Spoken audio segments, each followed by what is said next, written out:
السلام عليكم ورحمة الله وبركاته. يا شما كم جرتو كبجمتو تكالي وان جولي ورمو بوتو الدنيا ترجمتان فيا كيسن يام فيا كوت الحمد لله قالت ربي ما أرانتنا كوتا بيروت يكتي سيندا وتشي بيروت لبناني مقالة تراولوسي أكن فكاتي ما شاء الله مي كوتا لا هدو تكنا متي تولتي هدو تكمل أيدي sin daawwachiisaa irra kamali daawwattanii beekota alaala wajjin qilleensatu jiras lafti asriidha jechuudha.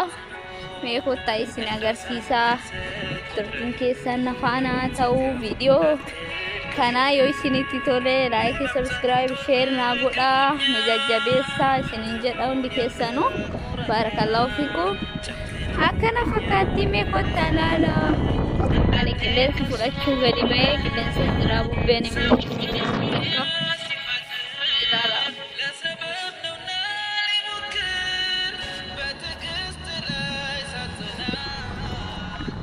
Kanatti moo akkana jirti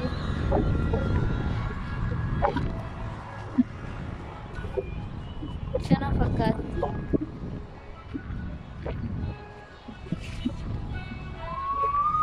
Dubbachuu fi hedduu takka bareeddii amma bonni waan dhufeefi malee beeytanii miiree bonni biyya kana hedduu jajjabaatti ho'iisillee hedduu takka kanadha. Garuu sanumaanurra akkanatti magariisa akka lafa Oromiyaa kanatti dhugaa hedduu namatti tolti isiniin jedha.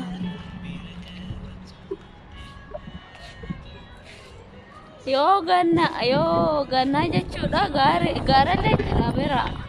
Yeroo gannaa gaarri kuni baradootu irratti bu'a. Baay'ee tokko baradoo ta'a mul'ata irratti fakkaate kan agartan kun jechuudha. Gaarris jira. Gaarrin kun sirriitti mul'atu garuu yeroo bonaa yeroo gannaa jechuudha. Baay'ee tokko baradoon irratti bu'a. Ammoo baradoon irraa gogee jira jechuudha. Kun ilaala masnoollee qabna ishii nuti. Asnoo jira namni laga yaaddan kottaa laala laga jira isiniin jedha masha Allah sono laala asini masnoo baqa maznaanyaan kiyaasuma ijoollee garri gara bira garri deeman jiru malaalee gabbaa'ee mala saasitti boqonnaa fudhaa yeroo boqonnaa qabu gadi ba'ee isiniin jedha hedduu takka namatti tola. Kaagatan kun jechuudha as keessa muuziin jira, burtukaanni jira, maangoon jira, avokaadoon jira. Dhugaa waa hedduutu jira maashaallaadha. Kana asuma agartan kana kunis jira. Asuma cinaa namnis jiraata kunoon asumaan. Akkana fakkaatti isiniin jedha Oromoo kiyya hedduu takkaan isin jaaladha hedduu takkaan isin kabaja. YouTube keenya immoo subscribe like share nu godhaa nu jajjabeessaa hedduu takka isin jaalanna. Anaa olitti rabbiin isin haa jaallatu turtiin keessanii viidiyoo kiyya wajjin haa ta'u isiniin jedha obboleeyyan tiyya.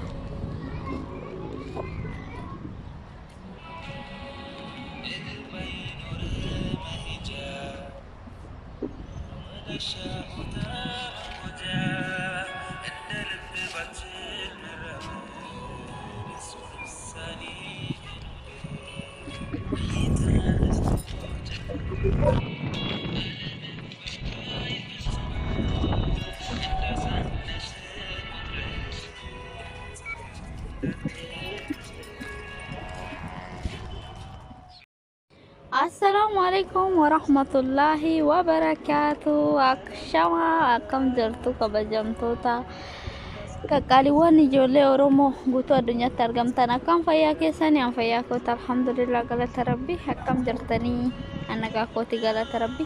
Mee araan tana koota Beeruutii isin daawwachisa maashaallah akka jirti Beeruutiini lafti kennamee ilaala akka itti bareedu ishee ni'amaa rabbi akkatti hedduu takka namatti tolti mee daawwadhaa isiniin jedha ishee har'a gadi ba'ee isiniin qilleensa fudhachaa jira. Mee ilaala koota akkanatti bareeddii maashaallah.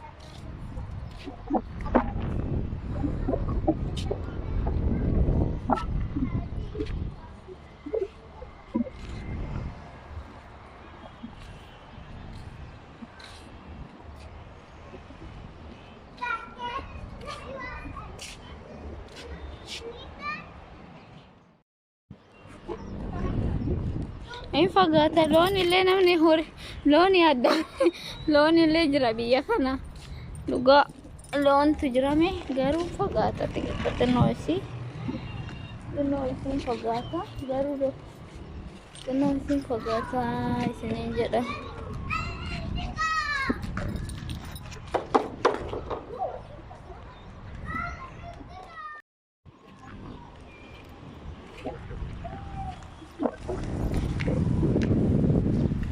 Oh my god, horii illee jira. Horii mee isin agarsiisu? Mashallah looni jira. Mee qoyaa isin agarsiisa. Dhugaa rabbi baadiyyaa bar biyyi kenna kun. Horii namatti horii ni jira. Mee horii isin agarsiisu?